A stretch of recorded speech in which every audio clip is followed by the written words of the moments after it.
কোরআনুল কারীমের মধ্যে কথা স্পষ্ট আছে, আল্লাহর কথা হওয়ার পর যে ব্যক্তি বিমুখ হয়, অমান আযলামু মিম্মান যুক্কিরা বিআয়াতি রাব্বিহি সুম্মা আ'রাযা আনহা, আল্লাহ বলেন তার চাইতে নিকৃষ্ট জালেম আর কেউ হতে পারে না, যার সামনে আমার আয়াত পড়া হলো অথচ সে তার থেকে মুখ ফিরায় নিল।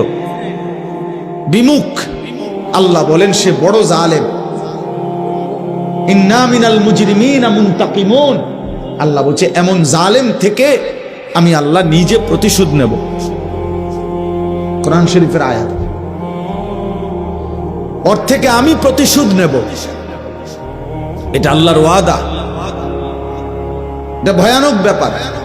কোরআনুল কারীমের মধ্যে আছে, ওয়া ইযা তুতলা আলাইহি আয়াতুনা ওয়াল্লা মুস্তাকবিরান। এই ছেলে, ওই মোবাইলটা নামাও।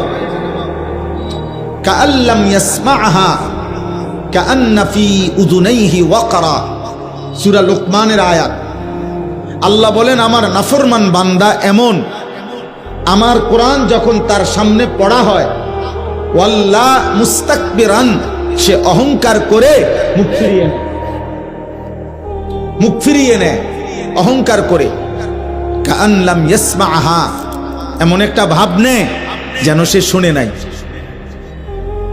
কাআন্না ফি উযুনাইহি ওয়াকরা, অথবা এর চাইতে জঘন্যতা হলো সে যেন এমন একটা চেহারা বুঝায় যে সে কানেই শুনে না। আব্দুল সত্তার ভাই নাই, মাশাআল্লাহ, এনে আসেন, এনে আসেন। কাআন্না ফি উযুনাইহি ওয়াকরা, যেন কানের মধ্যে বধির, কানেই শুনে না, আগের থেকেই শুনে না, এমন একটা চেহারা, এমন একটা ভাবসাব, এমন একটা ভাবসাব।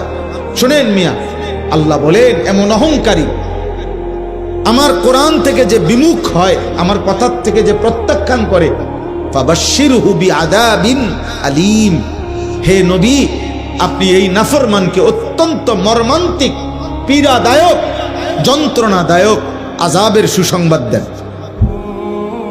আল্লাহ বিদ্রুপ করে বলছে, বিদ্রুপ, ওরে সুসংবাদ দেন যে ওরে ভয়ানক আযাব দেওয়া। আযাবটা তো সুসংবাদ না, অথচ এটা বিদ্রুপ করে বলছে আপনার জন্য সুসংবাদ, আপনার কপালে দুর্দশা আছে।